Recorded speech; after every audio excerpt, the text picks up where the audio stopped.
অসম police ৮ জন আনসারুল্লাহ বাংলা জঙ্গি যে রয়েছে তাদেরকে গ্রেপ্তার করেছিল। তার মধ্যে অন্যতম হচ্ছে মোহাম্মদ সাদ রাডি, এবং এই মোহাম্মদ সাদ রাডি যার দুটি কেন্দ্রে ইতিমধ্যে ভোটার লিস্টে নাম রয়েছে বলেই জানা যাচ্ছে। এবং আরও যে চাঞ্চল্যকর তথ্য সামনে আসছে যে ৩ বছর আগেই ভোটার লিস্টে নাম উঠেছিল এই মোহাম্মদ সাদ রাডি ওরফে সাব শেখের।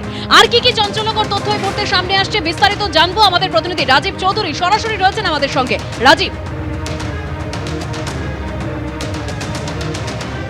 যেটা জানা যাচ্ছে মুর্শিদাবাদ নির্বাচন দপ্তর সূত্রে জানা যাচ্ছে 2021 সালের জানুয়ারিতে যে তালিকা প্রকাশ হয় সেই তালিকায় প্রথম এই মোহাম্মদ সাব শেখের নাম প্রকাশিত হয়। নওদার যে ভোটার তালিকা দুর্লভপুরের যে ভোটার লিস্ট সেই ভোটার লিস্টে প্রথম নাম নথিভুক্ত হয় এবং তারপরে 2023 সালের জুন মাসে এই সাব শেখ সে হরিহরপাড়ায় তার নাম পরিবর্তন করার জন্য স্থানান্তর করার জন্য আবেদন করে এবং তারপরে আগস্ট মাসে হরিহরপাড়া বিধানসভা এলাকায় তার নাম একেবারে পরিবর্তিত হয়ে আসে।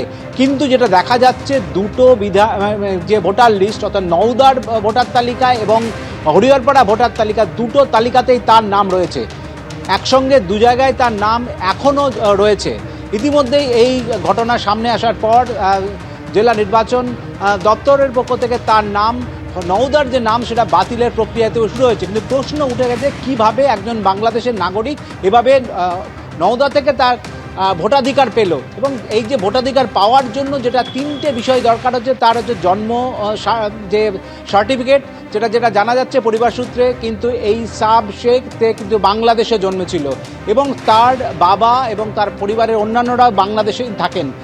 তাহলে কিভাবে তাদের বাবা এবং মায়ের যে এপিক দরকার ভোটাধিকার তার নাম তোলার জন্য সেটা কিভাবে, তাহলে কি বাবা এবং মা কারো একজনের নাম সেখানটায় এপিক না দিয়েই তার নাম হয়েছিল?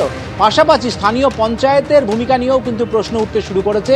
পঞ্চায়েতের প্রধানের যে রেসিডেন্সিয়াল সার্টিফিকেট, তার বাসিন্দার যে সার্টিফিকেট নওদার, সেটা না হলে এই নাম ওঠার কথা না। ইতিমধ্যেই জেলা নির্বাচন আধিকারিকের দপ্তর তারা নওদার বিডিওর কাছে জানতে চেয়েছে কিভাবে এই যে সাব শেখ সে তার নাম করলো, নওদায় নাম তুললো, তার নথি চেয়ে পাঠিয়েছে, সেই নথি তলব করা হয়েছে। একেবারেই রাজীব, অর্থাৎ প্রশ্ন উঠছে যে দুটি কেন্দ্রে কিভাবে ভোটার লিস্টে নাম উঠলো এই মোহাম্মদ সাদ রাডি ওরফে সাব শেখের। আর ইতিমধ্যে নওদার বিডিওর কাছে রিপোর্টও তলব করেছে জেলা প্রশাসন। একদিকে শওকত মোল্লা, অন্যদিকে নওশাদ সিদ্দিকী। আক্রমণ পাল্টা আক্রমণের মধ্যে এবার ভাঙড়ে তৃণমূলের বিক্ষোভের মুখে আইএসএফ বিধায়ক নওশাদ সিদ্দিকী।